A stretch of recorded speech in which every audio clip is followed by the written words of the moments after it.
F D F کی رہنما رخسانہ جمشید کا کہنا ہے کہ پی ٹی آئی نے خود اپنے پیروں پر کلہاڑی ماری ہے، کیونکہ اگر اس کو اندازہ ہو گیا تھا کہ عدم اعتماد اس کے خلاف ہونے والی ہے تو اس کو اپنی سیٹ چھوڑ کر کسی اور اپنی سیٹ پر بٹھا دیتا تاکہ اس کی حکومت رہتی۔ رخسانہ جمشید نے بتایا کہ عمران خان میں عقل کی کمی تھی، جس کی وجہ سے وہ حکومت سنبھال نہیں سکے، جس کی وجہ سے ان کی حکومت چلی گئی۔ ان کا کہنا تھا کہ مسجد نبوی صلی اللہ علیہ وسلم کے اندر جو کچھ بھی ہوا وہ بہت افسوسناک واقعہ ہے۔ سب سے پہلے تو مجھے بہت سخت افسوس ہے جو کچھ ہوا ہے ادھر،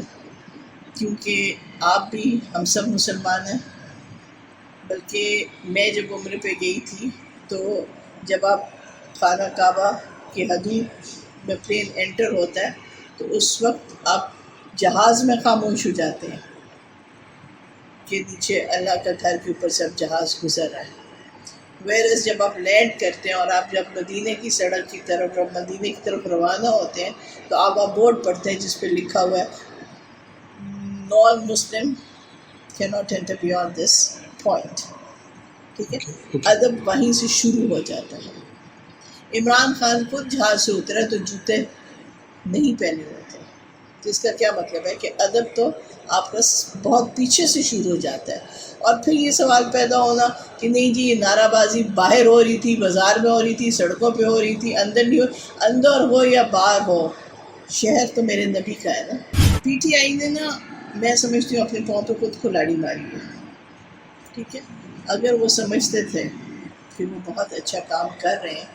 تو عمران خان کے پاس گولڈن اپرچونیٹی تھی کہ جب اسے ایک ہوا آ رہی تھی کہ اس کا نو کانفیڈنس اس کی اگینسٹ موو ہو رہی ہے، اسی وقت سائڈ پہ ہو کے کسی اور کو اپنی سیٹ دے دیتا، لیکن اپنی پارٹی کو، اپنی حکومت کو جانے نہ دیتا۔ اب کیونکہ اس میں سمجھتی ہوں اتنی عقل کی کمی تھی، یا وہ اپنے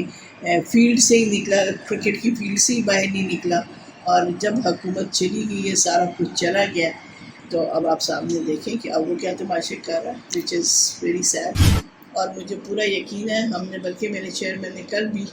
لوگوں سے کہا ہے کہ جو ایف ٹی ایف کی طرف سے کھڑا ہونا چاہتے ہیں ہماری پارٹی فل سپورٹ کرے گی، اور میں اس یقین اور امید سے کہتی ہوں کہ انشاءاللہ کامیابی ہمارے قدم چومے گی۔ رخسانہ جمشید نے بتایا کہ شہباز شریف کو چاہیے کہ ملک کے مسائل حل کیے جائیں اور سب سے پہلے ان کو مہنگائی کو ختم کرنے میں اپنا کردار ادا کرنا ہوگا تاکہ غریب عوام اپنا پیٹ بھر کے روٹی کھا سکے۔ Nadeem Siddiqui, M730 news, Karachi.